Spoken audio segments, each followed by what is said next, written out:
Gas ವಿತರಣೆಯ ನಿಯಮದಲ್ಲಿ ಮಹತ್ತರ ಬದಲಾವಣೆ. ಗ್ಯಾಸ್ ಬಳಕೆದಾರರೇ ಈ ಸ್ಟೋರಿಯನ್ನೊಮ್ಮೆ ನೋಡಿ, ಯಾಕಂದ್ರೆ ಅಡುಗೆ ಅನಿಲ ನಿಯಮಗಳು ಸಂಪೂರ್ಣವಾಗಿ ಬದಲಾಗಿದೆ.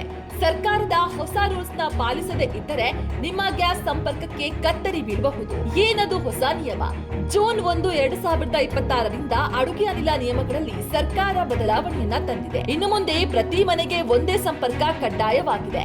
ಅಕ್ರಮ ಅನಿಲ ಸಂಗ್ರಹಣೆ ಮತ್ತು ಕಾಳಸಂತೆಯಲ್ಲಿ ಸಿಲಿಂಡರ್ ಮಾರಾಟ ಮಾಡೋದನ್ನ ತಡೆಗಟ್ಟುವ ಸಲುವಾಗಿ ಈ ಕ್ರಮ ಕೈಗೊಳ್ಳಲಾಗಿದೆ.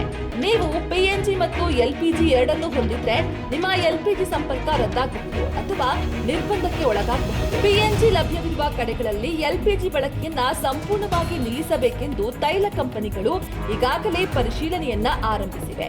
ನಿಯಮವನ್ನ ಪಾಲಿಸದೇ ಇದ್ದರೆ ಅನಿಲ ಸಂಪರ್ಕ ತಾತ್ಕಾಲಿಕವಾಗಿ ಕಡಿತಗೊಳ್ಳುತ್ತೆ. ಸಬ್ಸಿಡಿಗಳನ್ನ ನಿಜವಾದ ಫಲಾನುಭವಿಗಳಿಗೆ ತಲುಪಿಸುವುದು ಸರ್ಕಾರದ ಮುಖ್ಯ ಗುರಿಯಾಗಿದೆ. ಭವಿಷ್ಯದಲ್ಲಿ ನೀವು ಪಿಎನ್ಜಿ ಸೌಲಭ್ಯವಿಲ್ಲದ ಪ್ರದೇಶಕ್ಕೆ ಮನೆಯನ್ನ ಬದಲಾಯಿಸಿದ್ರೆ ಈ ವೋಚರ್ ಬಳಸಿ ಸುಲಭವಾಗಿ ಎಲ್ಪಿಜಿ ಸಂಪರ್ಕವನ್ನ ಮರಳಿ ಪಡೆಯಬಹುದು. ಈ ಸೌಲಭ್ಯವು ಸಾರ್ವಜನಿಕರಿಗೆ ಯಾವುದೇ ತೊಂದರೆಯಾಗದಂತೆ ನೋಡಿಕೊಳ್ಳಲು ಮಾಡಿರುವ ವ್ಯವಸ್ಥೆಯಾಗಿದೆ. ಇನ್ನು ಮುಂದೆ ಗ್ಯಾಸ್ ಸಿಲಿಂಡರ್ ಮನೆಗೆ ಬಂದಾಗ ಕೇವಲ ರಶೀದಿಯನ್ನ ತೋರಿಸಿದ್ರೆ ಸಾಲದು. ಬುಕಿಂಗ್ ಸಮಯದಲ್ಲಿ ನೋಂದಾಯಿತ ಮೊಬೈಲ್ ಸಂಖ್ಯೆಗೆ ಬರುವ OTP ವಿತರಕರಿಗೆ ತೋರಿಸುವುದು ಕಡ್ಡಾಯ ಆಗಿದೆ.